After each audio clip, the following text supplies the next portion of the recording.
de Gaza doit être israélienne. Il y aura une large majorité pour une réimplantation à Gaza. Ce territoire nous appartient de droit. L'émigration en masse des Arabes de Gaza et une installation juive. De toute façon, ce territoire nous revient de droit. Il y a une solution pour tous ceux qui sont un peu dérangés par cette guerre, c'est de partir. Gaza est une terre juive. Il y a une population arabe qui habite dans la terre d'Israël, qui est venue attirée par le développement de cette terre. Il faut que les Gazaouis partent de Gaza. C'est une terre qui est juive. S'ils ont des velléités nationales, eh bien, ils doivent aller les exercer ailleurs. Ce qu'il fallait, c'était raser Gaza, qu'il ne reste plus rien de Gaza. Aujourd'hui, ce que l'on veut, c'est que Gaza soit rasé complètement, que notre aviation pilonne.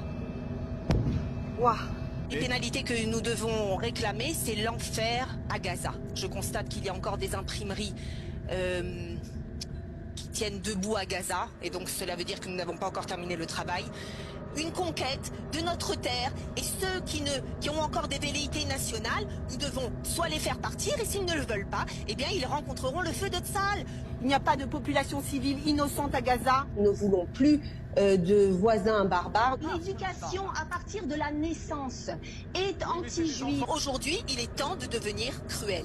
Il est totalement immoral de penser une seule seconde à ravitailler la population civile qui est tout sauf une population civile innocente. Arrêter les camions inhumanitaires, nous devons arrêter l'alimentation en eau, en électricité. Ce qui concerne les Arabes dits palestiniens, ça a commencé justement par le grand bluff du peuple palestinien, qui est une invention de toutes pièces. Il n'y a pas de peuple palestinien, c'est le plus grand coup de bluff du XXe siècle. La victimisation de ces Arabes qui, après avoir agressé Israël, eh bien, après la riposte de l'État juif, eh bien, effectivement, il y a des morts.